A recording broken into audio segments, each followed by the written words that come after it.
right, guys, so welcome to Anatomy 101. This is section 101 and 2. We have class, you can see here from the syllabus, on Mondays and Wednesdays. Lecture is always at 7:30. And then if you're in section 1, you'll have lab only on Mondays at 9 a.m.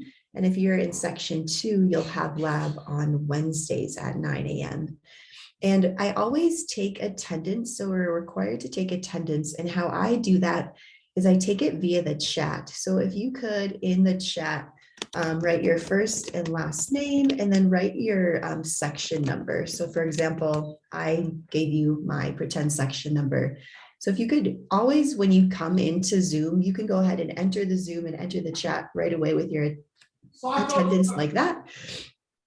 And that's how I'll always keep attendance, because we're required to keep attendance, which is a good thing too. So go ahead and put your attendance in the chat as we're starting to go through this. Looks good, everybody. If you're not sure what section you're in, or if you haven't been added yet to the class, you can always see in Canvas your section number. It should say 101, and then it'll say a -01 or 02. And that's the 0102 is the section number I want to know. All right, so I'm going to go ahead and I'm going to exit out of this 1 second. Okay, so when you get to your Canvas, I'm in section 1's Canvas shell right now. In the announcement section is really where I'll post all the important information. Here's the Zoom link for all classes. Use this same link for lecture and lab. So really, the announcement section is really where I'll communicate with you, but I can also communicate with you through messages in Canvas or my email. To get to the syllabus, so here, if you just click on the syllabus tab, you can download the syllabus here, and we'll go through the syllabus more in depth in lab. Either today, if you're section 2, we'll have lab today, or if you're section 1, your first lab will be on Monday, because this Monday was a holiday. I do hold office hours, and I have a different Zoom link for my office hours, so just make sure you're not coming to my office hours Zoom link for class. I'll hold them every Thursday at 8 a.m. But all I ask is if you're going to show up, if you just let me know. And if you need to set up a different time to meet with me, I'm happy to do that. If it's at night, I can do that as well. Really briefly, a couple things I do want to mention in the syllabus, and then we'll go over the rest of the syllabus in lab, is your lecture textbook should be free from the Crafton Hills bookstore. And I was told that they're on back order for this. So if you're having problems getting this book, I would try to wait. I know you can rent it or buy it for pretty cheap. And I guess if you don't want to wait, you're free to do that. But otherwise, let's see if the bookstore can come through for us, because they have this great program where we're trying to give everyone free textbooks. You should be okay for a couple weeks just studying from my PowerPoints. But if it doesn't come in a couple weeks, we'll reassess that. We'll go over what you'll need for lab. We provide you the links for downloading the lab manual and the virtual lab. So we'll go over kind of how lab will work, but basically you need to come to lab and do activities during lab that I'll walk you through to get points for them. Okay, but this is the Zoom information, and all our lecture and labs will be the same Zoom information. So you can even highlight or bookmark this link. There's always the password. You'll enter a waiting room, and then I'll let you in. And again, if you entered late, how you'll notice in the chat, everyone's listing their first and last name and their section number. And that's how I will take attendance for lecture and lab. So when you come into lab today, if you're section 2, feel free to do the same thing. Enter in the chat your name. You're required to come to your scheduled lecture times, just like a live class in person. So just come to class. If you can't make it, send me a message. You're not required to have your cameras on for lecture and lab, but you will be when we take a lecture or lab exam. The one change to the syllabus that I'll also point out is normally we have you guys go to campus and pick up these lab kits, but due to the current COVID situation, as well as our lab assistant who normally hands these kits out, she's going through an elective surgery process, which is good. She's finally able to have it. So the only difference is we're not having any home lab kits, which is kind of a bummer because they were fun. You guys tested your own urine and your blood. So that's kind of a bummer, but so there's no home lab kits. You guys don't have to go to campus at all. And then the homework are doing the readings from the textbook. When we get textbooks, lecture and lab attendance is mandatory. And then whenever you guys have a lecture exam or a lab practical exam, which is our lab exams, you just need to show up with your computer on. And then we take these exams via Google Docs. So I'll send you a Google document link and you'll take the exam that way. You need to use your campus email address. So please make sure you're using your campus email address for all lab activities. We'll talk about more how that works. Here's the point breakdown distribution. And then I think with that, really quick too, if you're a DSPS student, make sure you're filling out the information for the DSPS website in case you need extra time for an exam. Start that process now. So by our first exam, I can get you the extra time. Drop policy is your responsibility. You're supposed to log into the first class, which hopefully you are. And then I will post my recordings to my YouTube channel, which I will post under the announcement section. This schedule is what will follow pretty well. So you'll notice Monday, there was no lecture or lab for section 1. And then we'll go over chapter 1 today. And again, all these chapter lecture PowerPoints that I'll show you, I will post under files and I'll show you where those lecture PowerPoints will be. And you can use those to study from, as well as reading the textbook. Most of your lecture questions will come from the PowerPoints. There might be a couple that come from reading the textbook. So I would encourage you to do both. But you can get a really good handle on the information from the lecture PowerPoints as well. You'll notice in bold under the lab, you have lab activities bolded and you'll have point markings behind them. And I'll go over that in lab and how you can get those points. You'll also have exercises 1 and 2. I don't post my lab PowerPoints because they're pages taken directly from your lab manual, which you guys will download. And again, I'll go over that more when we're in lab. But so we have enough time. I'm going to jump right into chapter 1. Let me show you one more thing. So here's where you find the syllabus. And then eventually under files is where I will post all of the lecture PowerPoint files. And then I will post under the announcements a link to the YouTube channel where you can find any recorded lectures as well. All right, any questions before we get started then with chapter 1? It's a shorter chapter, it's just 43 slides.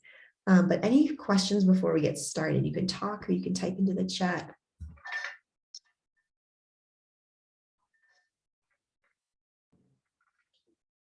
All right. A little introduction about me. My name's Elizabeth Bamer. I've been teaching at Crafton for a couple of years now. I teach at other California community colleges as well as other universities. I'm a mom of 3. I'm currently pregnant with number 4, which is crazy. I think it's going to be our last. And I'm actually teaching you from outside of the country. So I currently live in Quito, Ecuador with my family. We moved here in January, and I've just been fortunate enough to keep teaching remotely, which is nice. I wish COVID were over, but it's nice for me that I can still work through it. And sometimes we'll get interrupted by visitors.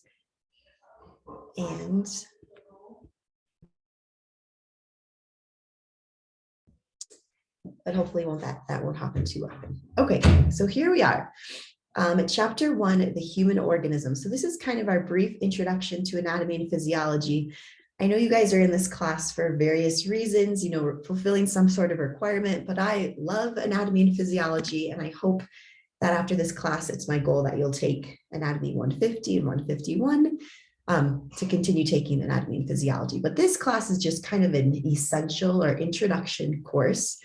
And we'll go over the human organism. We'll talk about a little bit of terminology. So if we think about anatomy and physiology, what those words mean, anatomy means structure. So it relates and investigates all of our body's structure. So think of learning bone names or muscle names. The term specifically means to dissect something. And when we combine physiology together with anatomy, physiology investigates processes and functions. So if anatomy is like the structure, let's say the bones, the muscle, physiology is how everything works. So if we're talking about the skeletal system, the physiology of your skeletal system will be how bones form. The physiology of your muscular system will be how muscles contract. So human physiology studies human organisms So we're not looking at other animals. We're just going to be focusing on humans, and we can study physiology by a systemic approach where we go through one of your body's 11 organ systems. So if we go over respiratory system, we'll learn about how your lungs function to help you breathe. Cellular physiology studies physiology on the cellular level. And if you're just showing up, or if I just let you in, just be sure to type your name, first and last name, and your section number in the chat, please. And then I'm recording this, so you can always watch the recording for the first couple minutes that you might have missed. So why is this important? Well, when you understand the body, you can understand how our bodies respond to stimuli. And a stimulus is any time one of your senses gets overload. So right now, your body's responding to the stimulus of my voice. It's responding to the stimulus of the light from your computer screen. Understanding the body helps us understand how our body changes due to external environmental factors, and how our body can change or kind of adjust to environmental cues. Understanding the body is important, very important for disease and injury, which is really kind of what health and medicine are all about. And some of you are probably going into that field. Some of you might be even in that field already. I know I've always had some EMTs, and they're always fun to have in class because you guys all have a variety of experiences that I don't have. So I always think I learn more from students than you guys learn from me. So we can study the different types of anatomy. If we study systemic anatomy, that studies anatomy based on your body organ systems. And that's usually the approach we take. We'll go over your skeletal system, we'll study your bones, and then we'll study the physiology of your bones. But we can also study, for example, medical schools often teach anatomy and physiology based on a regional approach. So they'll study the head and neck region, for example, and they'll look at the bones, the muscles, the nervous system, the cardiovascular system, and how it relates just in that head and neck region. Surface anatomy is important because it studies external features. For example, bone projection. So if you feel your elbow, what you're really touching is your olecranon process on your ulna bone. If you feel your ankle, you feel your pointy ankle bones, you're feeling surface structures on the tibia and fibula. So, understanding surface structures is important to understand what's happening beneath your skin. And then anatomical imaging uses X-ray, ultrasound, MRI to study anatomy, all very helpful for diagnosing tumors, broken bones, etc.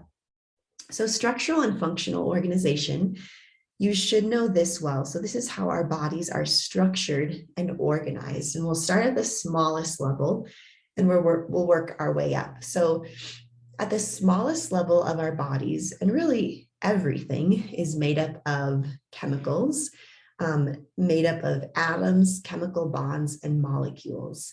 And atoms will come together to form molecules.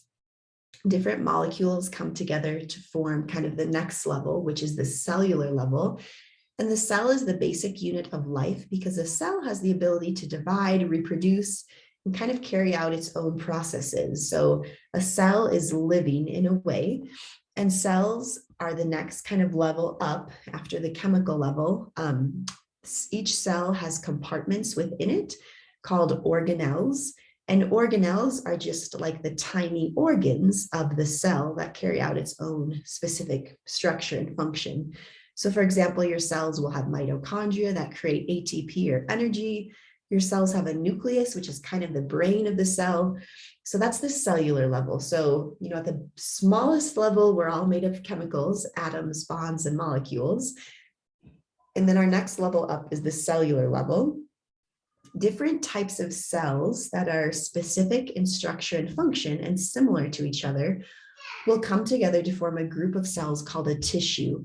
So a tissue is made up of groups of cells that are similar in their structure and function, but also anything extracellular that would be in that tissue, such as fibers or proteins or any other liquid, that would all make up a tissue. And our bodies have four main types of tissues, which we'll go over. You have epithelial tissue, which kind of covers all the surfaces of your body. Connective tissue is very diverse. Connective tissue is your blood, your bones, your ligaments, your tendons. Muscular tissue, you have three different types of muscle tissue in the body. And then the nervous tissue is your brain, your spinal cord, and all of the nerves. Tissues then come together. So two or more different types of tissues will come together to perform a specific function, which we call an organ. So an organ specifically is when you take two or more tissue types that'll act together to form a function, such as your stomach, your heart, your liver, the ovary, the testes, the bladder, or the kidney. And you can see, for example, the wall of the bladder is shown here, and it shows you or lists you the different type of tissues that come together to form the bladder, for example. So organs come together to form organ systems. So an organ system is a group of organs that works together to contribute to a similar function. So for example, shown here is your urinary system, made up of your kidneys, ureters, bladder, urethra, all working together to filter the blood and then excrete waste. We also have a lot of organs that come together to form your digestive system, your reproductive system, respiratory system, lymphatic system. There's 11 different types of organ systems, and we'll go over those in class. And then the 11 organ systems come together to form an organism. And we are looking at the human organism in this class. And it also includes any sort of associated microorganisms like bacteria in your intestines, for example, that help keep your gut functioning properly. So good bacteria. So here we have, again, just showing the structural and functional organization. And you should know these levels well, the orders that they go into. Here are the major organs of the body. And if this is your first look at anatomy and physiology, I would encourage you to just spend a little time on this page to make sure that you know in relationship to all the other organs where your organs are. You know, the brain, the spinal cord, you know, you have two sets of lungs on either side with the heart in the middle. Your liver is below that, with your stomach is kind of a J-shaped structure leading into your small intestines, the large intestines, and then your bladder will be down in the pelvic region. Your kidneys are always behind, we call them, your kidneys are located in the retroperitoneal, meaning they're like in your back. And the spleen is also behind your stomach, with your pancreas being behind your stomach. It looks kind of like the bottom of a shoe. So your pancreas sticks out right here behind the stomach. Your gallbladder is a little sac that actually is green in color that sits on the bottom side of your liver. So just spend a little bit of time just familiarizing yourself with the major organs of the body and then where they're located in relation to each other as well. Here are organ systems, and I think your first test does ask you, so you'll notice, and once you take your first exam, you'll see all your exams are multiple choice, or they'll be labeling pictures, especially in lab, or again, all multiple choice, or there'll be a lot of matching questions. And I think this is a common matching question example, discussing the organ systems of the body and then matching up, you know, basic functions of the organ system. So for example, your integumentary system is your hair, skin, and nails. It works with protection, water loss, producing vitamin D. Skeletal system are all of your bones. Muscular system produce muscle movements. The nervous system helps to respond and receive stimuli from the external and internal environment. You have an endocrine system, which includes all of the glands, and it influences all of your body processes. The cardiovascular system helps to transport nutrients, waste products, gases, hormones. Lymphatic system is also known as your immune system. It helps to remove anything foreign from the blood and lymph. It helps to combat disease. It maintains tissue fluid balance. I like to think of your lymphatic system as kind of the catch-all system. So any excess fluid goes into your lymphatic system before kind of being cleaned out and then going back into your circulatory system. The respiratory system is how you breathe, so it'll include your lungs. Digestive system includes all of the mechanical and chemical processes of digestion and absorption of nutrients, and then elimination of excess waste. Urinary system removes all waste products from the blood. It helps to regulate pH, ion levels, body fluid levels, blood pressure. And then we have our male and female reproductive system, which really simply put are just a series of ducts or tubes with the goal of fertilizing an egg someday for potential pregnancy. So here are characteristics of life. So in order for something to be alive or living, it has to be organized, which we are. We just talked about our organization levels. There has to be a functional interrelationship between the parts of the organism. There needs to be what we call metabolism going on. And whenever you see the word metabolism, metabolism refers to the sum of all of the chemical and physical changes that sustain an organism. And specifically put, metabolism is the idea of acquiring a food source, so eating, and then turning it into energy to support all the changes that your body goes through. Responsiveness, characteristics of life, an organism needs to be able to sense and respond to an environmental change. And that makes sense. If you go out to negative 40-degree weather, you need your body to kind of kick into gear and start shivering so you can survive. So a responsiveness includes anything or any sensation in response to both an internal or an external environment. Growth, so in order for something to be alive, the cells need to increase in size and also divide. So the size of cells, the group of cells, anything extracellularly needs to be constantly growing. Development, characteristics of life, your cells need to change in form and size. This specifically refers to how cells start off, they come from a common origin called a stem cell, and then they'll differentiate into their specialized structure and function. We call that differentiation. And then reproduction is a characteristic of life. If you can't reproduce, you can't pass on genetic material, form new individuals, so the race or the species would die out. So reproduction refers to formation of new cells. So not only our cells need to be able to reproduce, to kind of replace old cells that have died, but also new organisms, generating new individuals, as well as tissue repair. Homeostasis is, so we have a couple, so this is kind of a key topic of our bodies and understanding anatomy and physiology, this idea of homeostasis. And homeostasis itself is maintaining a constant internal environment despite a fluctuation in the external or internal environment. And it uses what we call variables, which are measures of body, which are properties that may change in value. So an example of a variable that's going on or changing inside of your body, that your body is trying to always maintain at a constant level, is your body temperature, 98.6. Your body is constantly trying to maintain your body temperature of 98.6.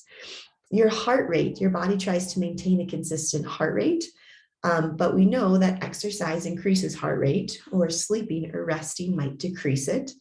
Blood pressure, your body tries to maintain a constant blood pressure at all times. And if you lose a lot of blood, or if you're internally or externally bleeding, there's a whole system of reactions and hormones that kick into gear to try to bring your blood pressure back up to normal. The blood pressure, if you do not have adequate blood pressure, your blood is what carries oxygen, nutrients, wastes throughout your body to the organs that need them.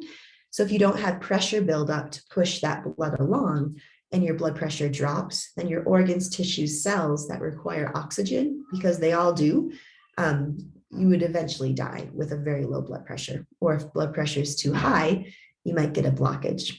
Blood glucose levels, so blood sugar levels, if they're too high or too low, if any of you are a diabetic or know of someone who is, this is a tricky one to control, but your body tries to maintain that. Blood cell counts, so your white blood cell count, red blood cell count, and then respiratory rate, so how many breaths you take in a minute. These are all examples of variables that your body tries to maintain constant at a certain level, despite any sort of changes that are going on around you, or that are going on in you, for example. So homeostasis, the normal range is the normal extent of increases or decreases around a set point of a variable. And the set point is the normal or average value of that variable. So what we are showing here is body temperature as our variable, 98.6. And the normal range of body temperature, we're all probably not exactly 98.6 right now. The normal range of body temperature is anywhere from 98.4 or 98.8. Over time, the body temperature will fluctuate in that normal range around a set point, but the set point is the average value of that variable. And again, if the body temperature increases too much or decreases, your body has kind of a set of reactions that'll try to keep that body temperature value within that set point or normal range. So these set points for some variables can be temporarily adjusted depending on body activities as needed. So for example, a common cause of change to your body temperature can be fever. And this can be a good thing because a fever is your body trying to fight off an infection that it feels like something foreign has invaded your body. So your body's response to that is to raise body temperature to try to kind of kill off what anything foreign is that might have entered. So, fever can be in a way a good response or a good change to a variable because it's your body's way of trying to get rid of something that's foreign. Heart rate, blood pressure, and respiratory rate, common causes of change for those are exercise. We know that when we exercise, your heart rate naturally increases because your muscles need more blood to run a marathon. So your heart rate, your blood pressure, you're going to breathe more oxygen because your body needs it. So those are common causes of changes where, the homeostasis will kind of maintain that change as long as your body is going through that action, like running a marathon or playing some sort of sport or fighting off an infection. Negative feedback is another common term that we'll use throughout the semester. And negative feedback is the main mechanism used by your body to regulate homeostasis.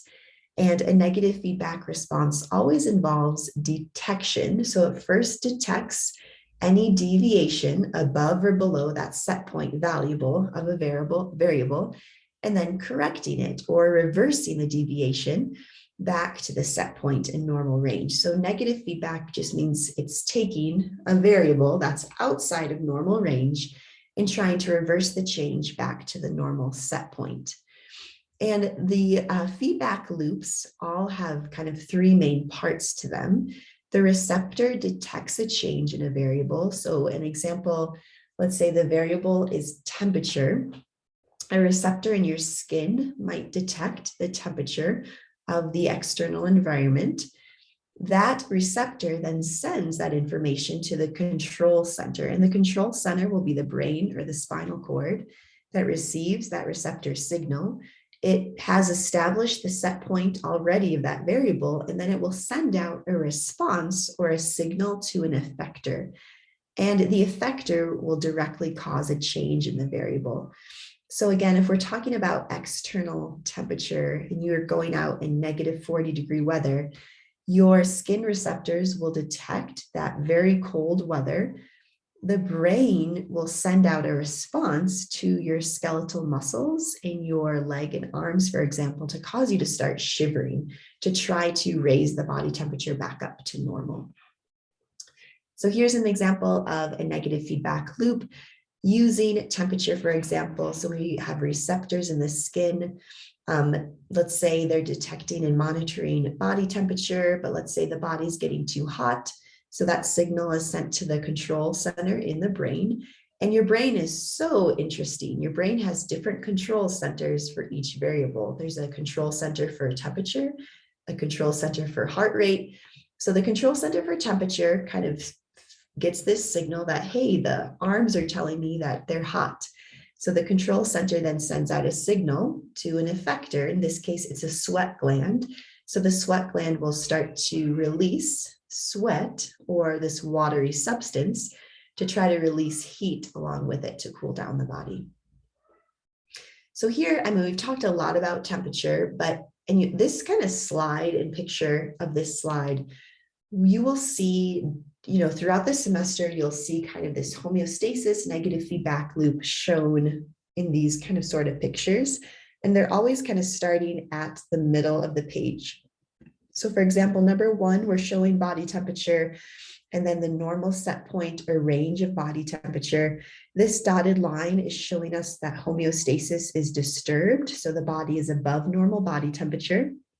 We have a stimulus and then a response sent out to our sweat glands. to try to maintain homeostasis, to try to bring that increase in body temperature back down into this normal range. And then the other disturbance will be on the bottom end. So let's say we have this dotted line bringing temperature too low. We have a stimulus being sent to our control center in the brain, sending out a response to our effectors to try to increase normal body temperature. So this is kind of just a negative feedback loop showing the control of body temperature in the body. A positive feedback loop. So a negative feedback loop kind of reverts the change. So negative feedback tries to take a change in some sort of variable and bring it back to normal. The positive feedback mechanism occurs when the initial stimulus will further stimulate the response. So negative feedback brings us back to normal. Positive feedback keeps getting us away from normal. And why would we ever want to do that in the body? Well, there's two main instances.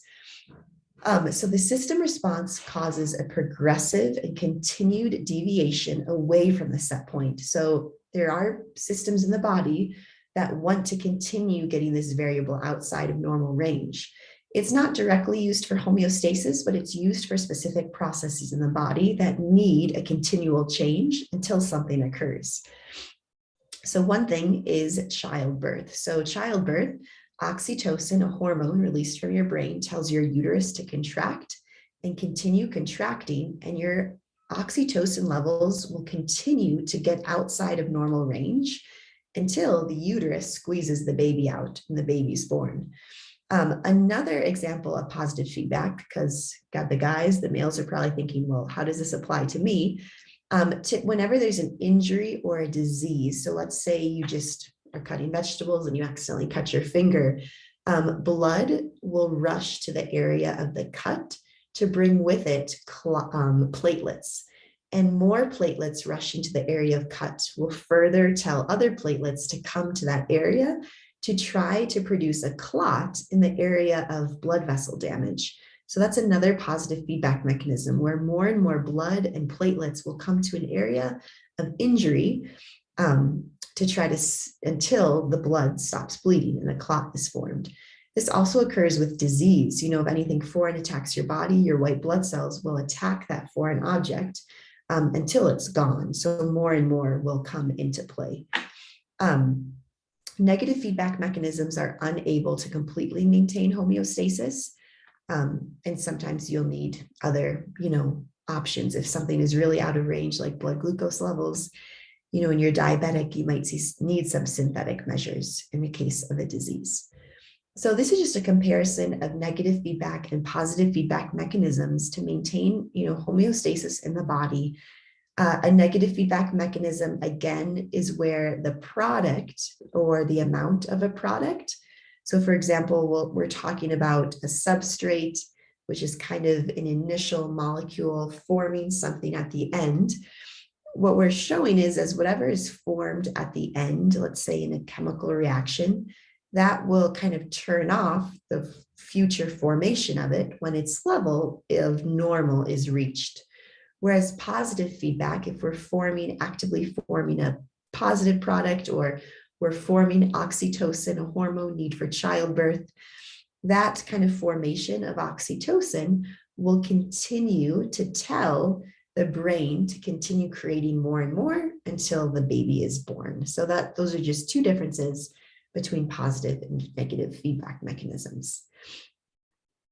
So then we'll kind of get into basic more anatomy terminology and how our bodies are situated and what the body planes are. And this will be really important, especially if you're going into a health-related field, or just learn the next couple slides in case your daughter breaks her arm like mine did, and you want to make sure the doctor operates on the right side of the body. So listen up if you want your doctors to operate on the right side. Because sometimes they don't. There are instances of that. So let's talk about how our bodies are made. This anatomical position is what we call when a person stands upright or erect with a face and palms facing forward, as shown by the woman in this picture. All of the relational descriptions are based on anatomical position, regardless of how the body is oriented. So let's say you come across an accident, you're an EMT, the person is lying face down and the arm is like up over their head. You would still describe the structures on that person as if that person were in anatomical position. So the person's right side of the body is always their right side of the body. The person's left leg is always their left leg. So, I mean, even if you come across a body and their left leg is completely severed and it's not even there, you would still describe that as the left leg. So this understanding this idea of anatomical position might seem like common sense, but it's a way for, medical professionals to always be able to describe a situation or a diagnosis of a patient by describing structures. We also have terminology to describe structures from each other. So we talked about right versus left side of the person or the patient. The midline of the body is right down the middle. Medial and lateral refer to structures that are closer to the midline or further away from the midline. So for example, in this person, let's say her belly button or her umbilicus is medial to her arms because her umbilicus is closer to the midline than her arms are. Let's do medial and lateral. The thumb of anyone, because whenever we describe structures, we're talking about anatomical position. The thumb is lateral to the pinky because in anatomical position, the thumb will be further away from the midline than our pinkies are. No matter how we're putting our hands, our thumb is always lateral. So that's why these directional terms are important. Distal and proximal. The word distal refers to anything further away from the point of attachment. So our toes are distal to our knees. Our fingers are distal to our elbow. Proximal, our hip or our coxal bone is proximal to our knees because proximal refers to a structure that's closer to the point of attachment. When we use, proximal, distal, medial, lateral, we're always using it to compare usually two structures together. So for example, superior is a structure closer to the head and inferior is a structure closer to the tail or the feet. So the eyes are superior to the mouth because your eyes are closer to the top of your head than your mouth is. The knees are inferior to your umbilicus. So different ways that we describe structures in the body. More directional terms are shown here: superior and inferior, anterior and posterior. Anterior is also known as ventral. So for example, your umbilicus, again, I use umbilicus a lot, that's your belly button.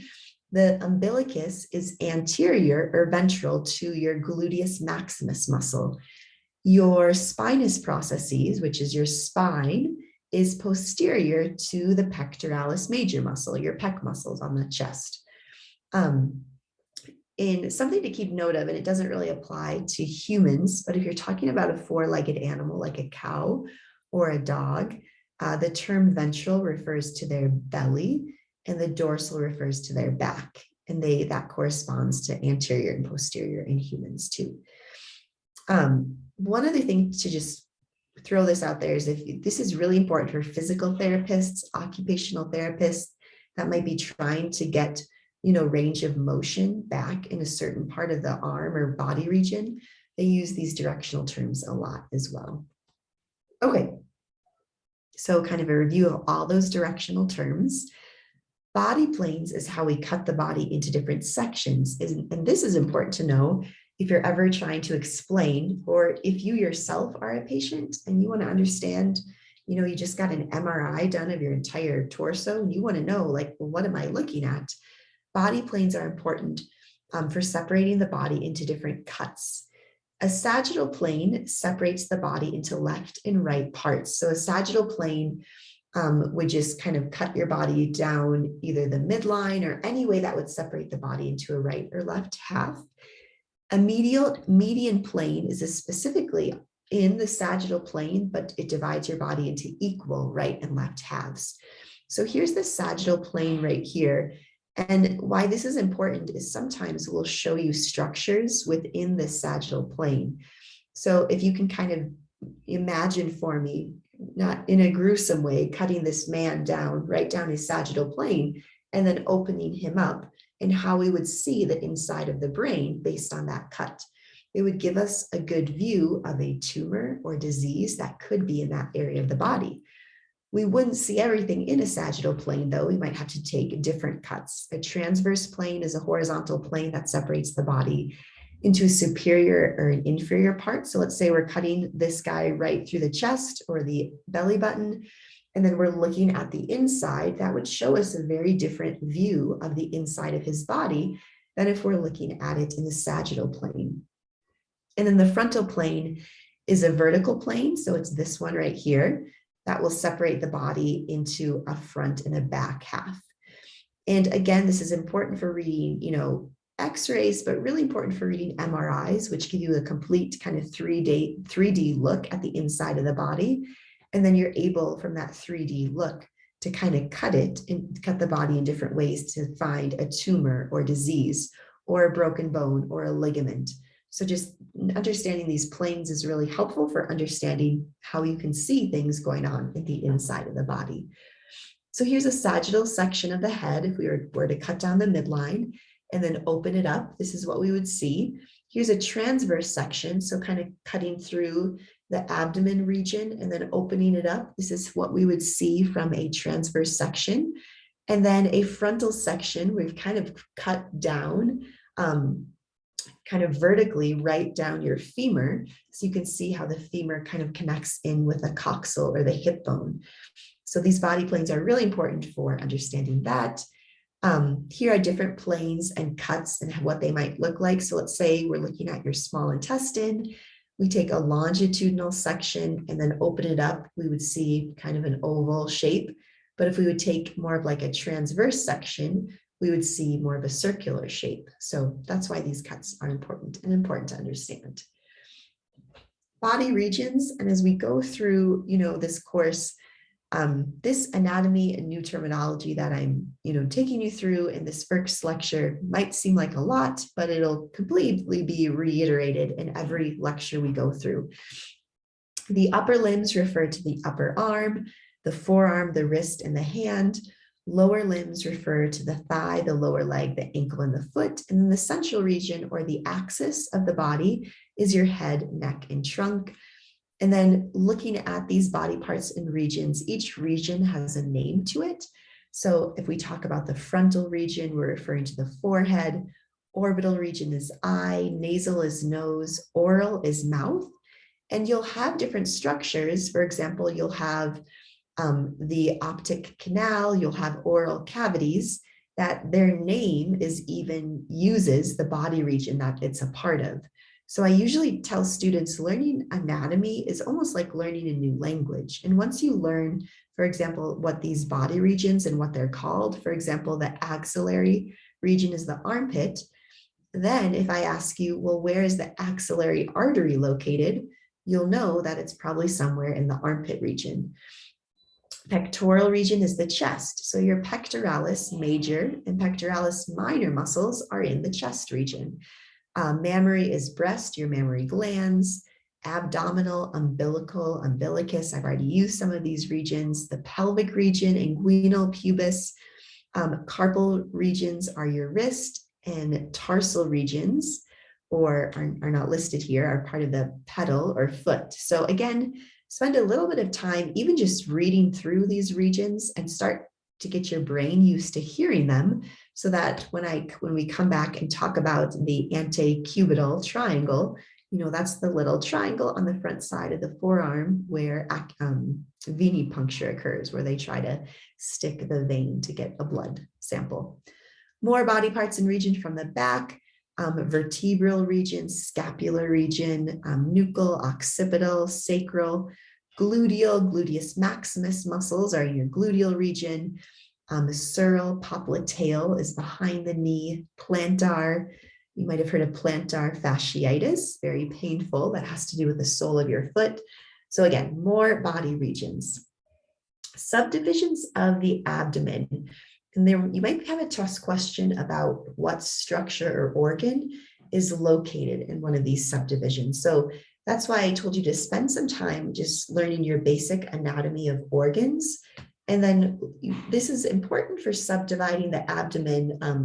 It's important for medical professionals, surgeons, to know what's going on the inside of your body. Once you know the anatomy of the body, if you're not feeling well and you have pain coming from one of these regions, you'll know what organ is probably being affected, unless it's a referred pain, which we'll talk about later too. So right and left upper quadrants, you'll again notice right away that rights and lefts are always describing the patient in the patient's right and left side. And you'll see the liver, parts of the small and large intestine are in your right upper quadrant. You'll see what's in your left lower quadrant. Here's the bladder. And then we even can subdivide the abdomen into 9 regions. So right epigastric, left hypochondriac, right lumbar, left lumbar, the umbilical region. Again, if you know body regions, this quadrant will be where your belly button is. Right iliac, left iliac, and then hypogastric region. Epi means above. So this in gastric refers to stomach. So this is the region kind of above the stomach, and hypo means below. So this will be the region below the stomach. So you can start to see how different prefixes also kind of tell you where things are located too. Body cavities are important to take a look at with anatomy, just to understand that your body's organs aren't just kind of floating around all kind of randomly in your body. Each of your organs is in with a cavity to kind of keep it in the place it should be. The thoracic cavity is the space within the chest wall and the diaphragm. So here's your thoracic cavity, and it will contain your heart. The heart has its own cavity it's in. Your lungs, shown here where my X's are, they have their own cavities that they're in. The thymus gland, the esophagus, and the trachea. But all of those organs are within a cavity called the thoracic cavity. The mediastinum is the area between the lungs. So this is the mediastinum cavity, and it includes the heart, the thymus gland, esophagus, and trachea. So these cavities, just to describe different areas and what organs are within them. The abdominal cavity is located everything below the diaphragm. Well, actually, what I've just circled is what we call kind of the abdominopelvic cavity. And the diaphragm is this muscle right here that helps you breathe. So anything below the diaphragm that I circled in red is the abdominopelvic cavity. And then here is your pelvic cavity, where you'll have reproductive organs, urinary system, and then anything above the pelvic cavity is the abdominal cavity, where my X is. And that will have your stomach, intestines, liver, spleen, pancreas, kidneys. These cavities are covered with membranes or kind of lining of tissue. And so again, it's important to understand this idea of a membrane lining these cavities so that you understand that your organs aren't always kind of touching against each other. They each have kind of membranes or borders around them just to protect them from each other. So serous membranes will line or cover your trunk cavities, and they'll cover your organs. And the structure is something like this, and we describe it. For example, if you were to put your fist into a balloon, you'll have the outer balloon wall, the inner balloon wall, a cavity of air filled between those two walls, and then your fist itself is the organ. So let's pretend that the fist is the heart, for example. So the cavity that your heart is in, is called the cardial cavity. Your heart is in a cavity, and what is lining the heart is the inner balloon wall, and that's called the visceral serous membrane, because viscera means organ. And then what lines the outer kind of heart wall is called the parietal serous membrane. So you kind of have this double layered wall that surrounds your heart. Then there's a space between those two walls, which we call a cavity. It can be filled with fluid or air, usually some fluid, to kind of help just kind of give a little more protection to the organ itself. So that's the idea of a serous membrane. You kind of have this doubled layer wall that surrounds your organs to just help with protecting the organs. So let's say you are in an accident, your heart isn't banging up against your lungs. There's this kind of fluid-filled cavity that keeps your heart protected if it were to bang up against a bone or another organ. So these are the different membranes, the three sets of serous membranes and their cavities. The pericardium is the membrane around the heart, and the cavity is called pericardial cavity. The pleura is the membrane around the lungs, and the cavity between the pleura is called the pleural cavity. And peritoneum is the cavity around all of your abdominal pelvic cavity and organs, and the cavity itself is what we call the peritoneal cavity. So I told you your kidneys are in the retroperitoneum. That retro means back, so your kidneys lie in the back of that cavity. So here we have a look at the pericardial cavity, how your heart sits between the lungs. Shown in this red lining is the visceral pericardium, which is the layer that covers the heart. The parietal pericardium is a little more thick layer that covers kind of the cavity surrounding the cavity between them. And the pericardial cavity is filled with fluid, again, surrounding the heart, reducing friction if the heart moves, and just adding a level of protection between the heart itself. The pleura, so whenever you see the word pleura, this has to do with lungs. The pleura, the visceral pleura is in red. It covers the surface of the lungs. The parietal pleura lines the inner wall of the thorax. So remember, so your thorax, the thoracic cavity, you would have your ribs covering this. You would have muscles covering the ribs, but with like right on the inside of your ribs, you'll have this parietal pleura, so that the lungs themselves aren't, butting up or touching your ribs. There's this fluid-filled cavity called the pleural cavity first, and then there's the visceral and parietal pleura, which are just also protecting the lungs from touching your ribs, which are surrounding them to form this thoracic cavity. Then the peritoneum is a little trickier to understand because the peritoneum is basically just the cavity that includes all of your abdominal pelvic organs. But if you see the visceral peritoneum, this will cover and anchor all organs to themselves or together. There will be double layers of extra kind of membranous tissue called mesenteries. And when we get to your digestive system, we'll see kind of what some of these mesenteries look like. The parietal peritoneum lines the inner wall of the abdominal pelvic cavity. So again, right inside of your abdominal muscles, right inside of your vertebrae, you have this parietal peritoneum to kind of keep everything together and in place. And then you have, again, the peritoneal cavity, which reduces friction between the two. So if this was a little hard to you understand with these pictures, just know that all of your organs are held in place in cavities where they're supposed to in their body. So you have visceral membranes that cover organs, because visceral means organ. And then the word parietal refers to lining the inner walls of the cavity themselves. And that takes us through the end of this slideshow. So I'm just going to go ahead. If you joined us a little late, if you could please put your first and last name into the chat. This is how I take attendance every day. And then put your section number as well, so you can see in the chat how other people have done it, first, last name, section number. If you guys have lab today in section 2 for Wednesday lab, I'll see you guys in about half an hour. And if you have lab on Monday, I'll see you on Monday for lab, but we always meet Monday and Wednesday for lecture at 7:30. What I'm showing you is your Canvas page. When you go to your Canvas page, it'll bring up the announcements, and here are all the announcements. Here's the Zoom link that you can use for all lecture and lab classes.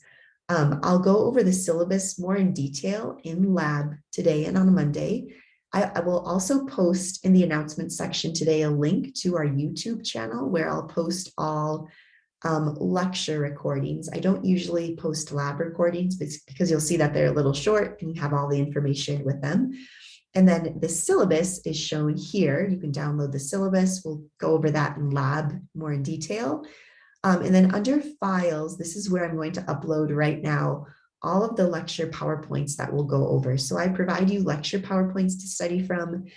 The lab PowerPoints that I teach from, I don't provide you, only because they're taken directly from the lab manual. You'll see in your syllabus that the bookstore should be eventually giving you a textbook for free. And then for laboratory, you can download the laboratory manual using this link. And then we'll look over the customized virtual lab link during lab. So the lab manual is what I lecture from. So just download those two links, and then we'll go over what the virtual lab link looks like as well. So with that, I'm going to stop the recording, and I'll stay on to answer any questions that you might have